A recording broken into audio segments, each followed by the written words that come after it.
ত্রেতা যুগে রামচন্দ্র যখন 14 বছর বনবাস কাটিয়ে গৃহে ফিরলেন, ভরত কি করলো? তাড়াতাড়ি করে সিংহাসন থেকে রামচন্দ্রের খড়ম দুটি নামিয়ে নিল। দাদা দাদা দাদা, এতদিন কেবলমাত্র তোমার সিংহাসনকে আমি রক্ষণবেক্ষণ করে রেখেছি, তুমি তোমার সিংহাসনে বসো। রামচন্দ্র সিংহাসনে বসলেন, অযোধ্যা রাজা হলেন রামচন্দ্র। লক্ষণকে বলল, লক্ষণ যা, আমার রাজ্যে যত সাধুগুরু বৈষ্ণব মণি ঋষিরা আছে সবাইকে নিমন্ত্রণ করে আয়, আমি বাড়িতে বৈষ্ণব সেবা দেব। কাকে কি কাজের দায়িত্ব দেবে? লক্ষণকে বলে দিল, তুই শুধু দেখভালটা করবি। ভরত শত্রুঘ্ন, এই তোরা বাজারে চলে যা, কে কি খায় তার ব্যবস্থাটা করবি। আর নল, নীল, গয়, গবাক্ষ, জাম্বুবান, সুগ্রীব টুগ্রীব ছিল, এদেরকে বলে দিল, তোরা শুধু মাল বয়ে যা। ও মায়েরা, তখন তোর গাড়ি টাড়ি ছিল না, তাই না? মাথায় করে মাল বইতে হতো, তোরা শুধু বয়ে যা। বয়ে যা। হনুমান তো এক পাশে বিষণ্ণ বদনে দাঁড়িয়ে আছে। রামচন্দ্র দেখে বলছে, হ্যাঁ রে হনুমান, তুই এমন বিষণ্ণ বদনে দাঁড়িয়ে আছিস কেন? হ্যাঁ, তোকে কি আজে বাজে কাজ দি? যে কাজটা সব থেকে ভারী কাজ, যে কাজটা সব থেকে কঠিন কাজ, যে কাজটা সবাইকে দিলে সবাই করতে পারবে না, আমি তোকে সেই কাজটাই দেব। বলে, কি প্রভু? বলে, আমার গৃহে যত সাধুগুরু বৈষ্ণব মনি ঋষিরা আসবে সকলার চরণ ধৌত করার ভারটা আমি তোকেই দিলাম। বলে, প্রভু এত হালকা কাজ তুমি আমাকে দিলে? ওই তোষামুদি করা কাজটা তুমি আমাকে দিলে? তেল মাখানো কাজটা তুমি আমাকে দিলে? একটু ভারী ভুরি বইয়ের কাজ আমাকে দাও। বলে, না, ভারী মাল বইবার জন্য জাম্বুবান আছে। হ্যাঁ, তবে দেখিস বাবা,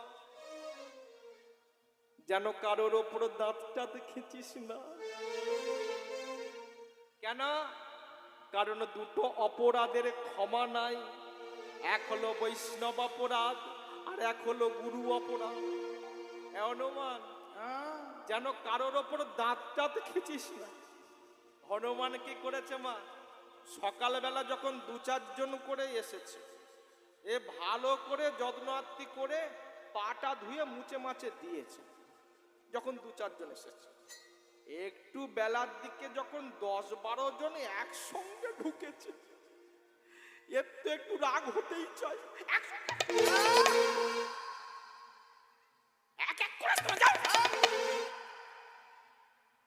আমার দাঁত খেঁচাচ্ছে, এর তো জন্মগত রোগ দাঁত খেঁচানো। কি বল?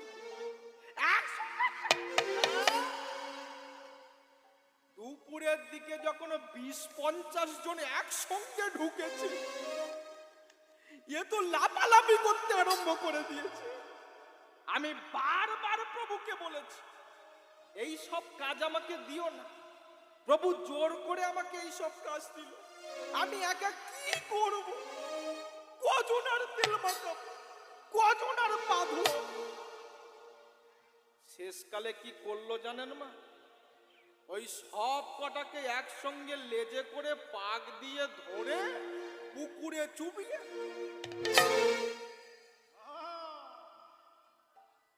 এরা তো সব প্রাসাদে নেদ নেদ করে পড়ে,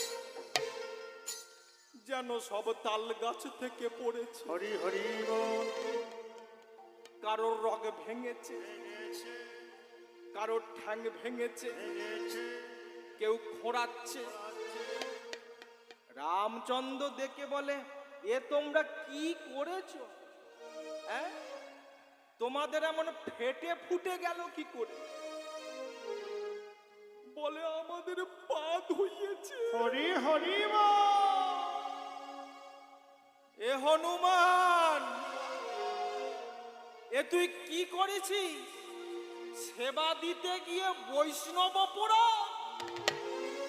বলে একসঙ্গে অতজন আসলে আমি কজনার তেল মাখাবো, ওই জন্য শুধু পা নয় পুরো ডুবিয়ে ছেড়েছি। ওই জন্য দাপর যুগে ভগবান কৃষ্ণচন্দ্র এই বৈষ্ণবের চরণ সেবার দায়িত্ব আর কাউকে দিলেন না, নিজেই নিলেন, তাই তো? যখন যুধিষ্ঠির আশ্রয় যজ্ঞ করেছিল, যুধিষ্ঠির কৃষ্ণকে বলেছিল, কৃষ্ণ এই যজ্ঞের সভাপতি তুমি হও, এই যজ্ঞের শ্রেষ্ঠত্ব পদ তুমি গ্রহণ করো।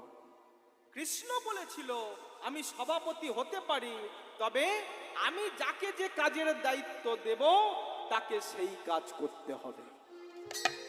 বলে কি রকম? বলে আমি দুর্যোধনকে কোষাধ্যক্ষ করব।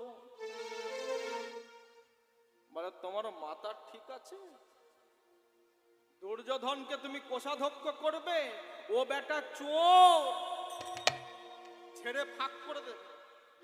বলে হোক চোর, চোরকে যদি বলা হয় ধন সম্পত্তি রইল তুমি দেখো, দেখবে সে মালার চুরি হবে না, হবে। কারণ চুরি করলে হিসাব মিলাতে পারবে না, কমিটির দাদারা পিঠে ফাস্ট করে দেবে, পেটন খেয়ে ফাস্ট হয়ে যাবে। আরে ভীমকে পরিবেশন করতে দেব। বলে কৃষ্ণ আবারও ভুল হচ্ছে, ও খেয়ে ফাঁক করে দেবে।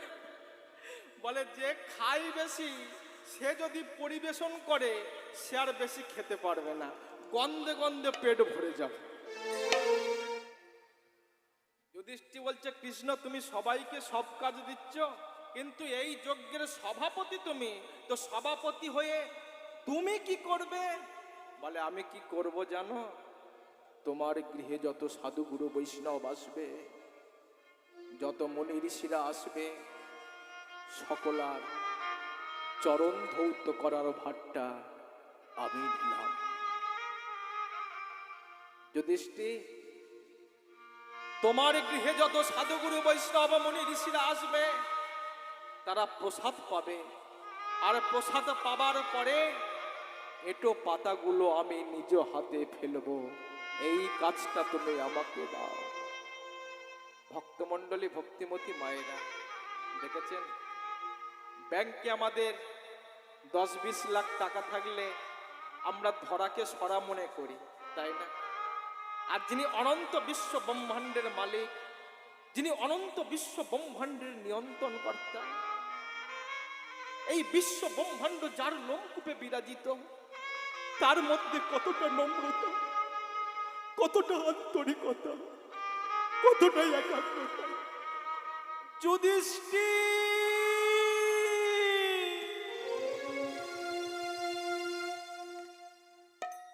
তোমার গৃহে যত সাধুগুরু বৈষ্ণব মনি ঋষিরা আসবে সকলের চরণ ধৌত করার ভাগটা আমি নিলাম। তোমার গৃহে যত সাধুগুরু বৈষ্ণব তারা প্রসাদ পাবে, আর প্রসাদ পাবার পরে এটো পাতাগুলো আমি কৃষ্ণ, আমি সেগুলো নিজ হাতে পরিষ্কার করব, এই কাজটা তুমি আমাকে দাও।